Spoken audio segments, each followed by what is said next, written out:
తమిళనాడు రాష్ట్ర డిప్యూటీ సీఎంగా రాఘవ లారెన్స్. విజయ్ స్థానంలో లారెన్స్ని దింపే ఆలోచనలో సీఎం. మరోపక్క ప్రజలను వీధి కుక్కలతో పోల్చిన లారెన్స్కి ఎవరు ఓటు వేస్తారంటూ ప్రముఖ యాక్టర్ మండిపాటు. మరి లారెన్స్ నెక్స్ట్ స్టెప్ ఏంటి? Have a look. Hi, hello, welcome to Disha TV. ప్రముఖ choreographer, director, hero Raghava Lawrence త్వరలోనే రాజకీయాల్లోకి ఎంట్రీ ఇవ్వబోతున్న సంగతి తెలిసిందే. తన అభిమానులకు రాజకీయాల్లోకి రాబోతున్నట్టుగా అఫీషియల్గా అనౌన్స్మెంట్ చేసి, మీరు వద్దంటే ఆగిపోతాను, రమ్మంటే వస్తాను, మీ అభిప్రాయాలు చెప్పండి అంటూ ఒక వీడియో రిలీజ్ చేశాడు. మరి లారెన్స్ ఎలాంటి నిర్ణయం తీసుకుంటాడో తెలియదు, కానీ ఆయన ఇప్పటికే టీవీకే పార్టీలో చేరడానికి రెడీ అయిపోయినట్లు తెలుస్తుంది. స్వయంగా సీఎం విజయ్ ఆయన్ని పార్టీలోకి ఆహ్వానించడాన్ని, తాను రాజీనామా చేసినటువంటి తిరుచి ప్రాంతం నుంచి పోటీ చేయాల్సిందిగా లారెన్స్ ని విజయ్ కోరినట్లుగా కూడా చక్కర్లు కొడుతున్నాయి తమిళ మీడియాలో. అందుకే లారెన్స్ ఇప్పుడు అకస్మాత్తుగా రాజకీయాల్లోకి ఎంట్రీ ఇవ్వబోతున్నాడు అనేటువంటి వార్త ఇప్పుడు తమిళనాడు మీడియాలో పెద్ద ఎత్తున ప్రచారం అవుతుంది. మరో 6 నెలల్లో తిరుచిలో ఉప ఎన్నికలు జరగబోతున్నాయి. ఇలాంటి ఉప ఎన్నికలు అధికార పార్టీకి అనుకూలంగా ఉంటాయి కాబట్టి టీవీకే పార్టీనే ఖచ్చితంగా గెలుస్తుంది. లారెన్స్ ఈ స్థానం నుండి పోటీ గెలిచినటువంటి తర్వాత ఆయన్ని తమిళనాడు రాష్ట్ర ఉప ముఖ్యమంత్రిగా నియమించేందుకు విజయ్ సిద్ధంగా ఉన్నారని అంటున్నారు చాలా మంది. షాకింగ్ ఏంటంటే, ఇన్స్టాగ్రామ్లో లారెన్స్ అఫీషియల్ పేజ్లో తమిళనాడు రాష్ట్ర ఉప ముఖ్యమంత్రి హోదా సీట్లో కూర్చున్నట్లుగా ఏఐ ద్వారా క్రియేట్ చేసినటువంటి ఒక ఫోటోని అప్లోడ్ చేశాడు. దీన్ని చూసినటువంటి అందరూ ఒక్కసారిగా షాక్కి గురయ్యారు. లారెన్స్ పేజ్ నుండి ఇలాంటి పోస్ట్ పడింది అంటే ఆయనకు తెలియకుండా అకౌంట్ ఏమైనా హ్యాక్ అయిందా, లేదా సరదాగా లారెన్స్నే అప్లోడ్ చేశాడని సోషల్ మీడియాలో చర్చించుకుంటున్నారు. అయితే చివరికి తెలిసింది ఏంటంటే అది ఫ్యాన్ పేజ్ అని. ఈ ఫ్యాన్ పేజ్కి దాదాపుగా 12 లక్షల మంది ఫాలోవర్స్ ఉన్నారు. ఈ రేంజ్ ఫ్యాన్ పేజ్ నిజంగానే సీఎం విజయ్కే లేదు. లారెన్స్కి ఎక్కడి నుండి వచ్చింది? ఇది ఖచ్చితంగా ఆయన అఫీషియల్ పేజీనే ఈ పోస్ట్ పడిన తర్వాత ఫ్యాన్స్ పేజీగా మార్చుకొని ఉండొచ్చు అని కూడా చాలా మంది అంటున్నారు.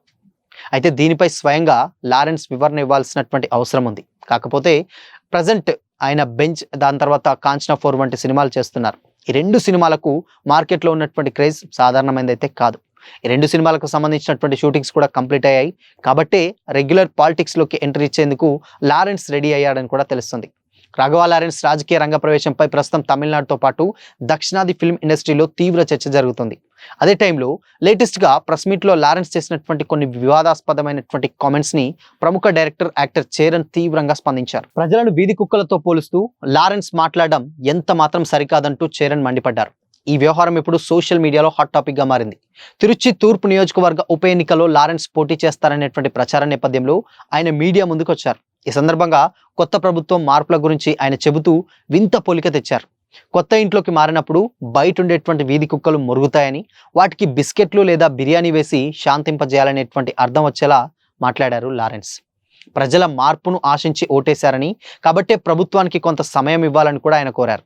లారెన్స్ చేసినటువంటి ఈ పోలిక తీవ్ర వివాదానికి దారితీసింది.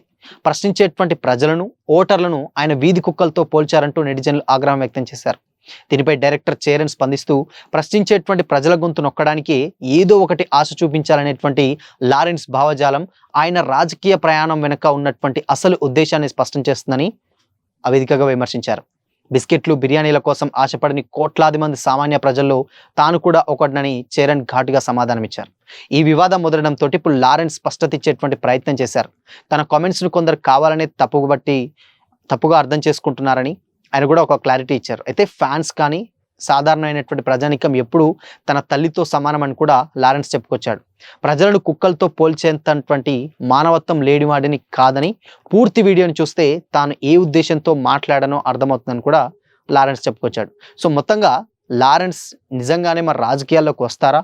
వచ్చినా కానీ ఇప్పుడున్నటువంటి ఎమ్మెల్యేలు అందరినీ కాదని, ఆ తిరుచి స్థానంలో నుంచి గెలిచినటువంటి లారెన్స్కే ఎందుకు అక్కడ ఉప ముఖ్యమంత్రి సీట్ ఇస్తారు? అంత ఈజీగా అయితే ఉండదు కదా అని అయితే చాలా మంది కామెంట్ చేస్తున్నారు. అండ్ మరోపక్క ఏంటంటే, తిరుచి నుంచి త్రిషాను కూడా పోటీ చేయించబోతున్నారు, ఆవిడికి డిప్యూటీ సీఎం ఇవ్వబోతున్నారు. రకరకాలైనటువంటి ప్రచారాలు సోషల్ మీడియాలో ఎక్కువగా వైరల్ అయ్యాయి. బట్ అక్కడి నుంచి త్రిష డెఫినెట్గా పోటీకి దిగదు అని లేటెస్ట్గా ఉన్నటువంటి వార్తలను బట్టి అర్థమవుతుంది. మేబీ వస్తే నిజంగానే లారెన్స్ ఆ స్థానం నుంచి రావచ్చు, కానీ డిప్యూటీ సీఎం మాత్రం అయ్యుండకపోవచ్చు. జస్ట్ అక్కడి నుంచి గెలిస్తే ఒక ఎమ్మెల్యేగా ప్రస్తుతానికి తన పనులని చక్కగా విధిస్తాడు తప్పితే అక్కడ ఓన్లీ దానికి సంబంధించినటువంటి డిప్యూటీ సీఎం కోసం మాత్రమే తాను రాజకీయాల్లోకి రావట్లేదని కూడా చాలామంది కామెంట్స్ అయితే చేస్తున్నారు. సో చూడాలి మరి దీని మీద నిజంగానే పాలిటిక్స్‌లోకి ఎంట్రీ ఇస్తే నిజంగా డిప్యూటీ సీఎం అయితారా? లేదంటే జస్ట్ అక్కడ వరకే ఆ ఎమ్మెల్యేగానే కంటిన్యూ అవుతాడా? ఎందుకంటే ఆల్రెడీ లారెన్స్ మనందరికీ తెలిసిందే. సినిమాలతో పాటు కూడా చాలా రకాలైనటువంటి సేవా కార్యక్రమాలు చేస్తూనే ఉన్నారు. స్టిల్ కంటిన్యూ చేస్తూనే ఉన్నారు. సో అక్కడ విజయ్ కూడా అలానే చేసొచ్చారు.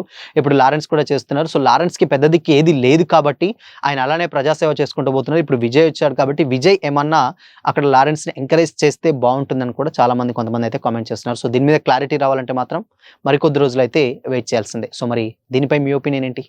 కామెంట్ చేయండి.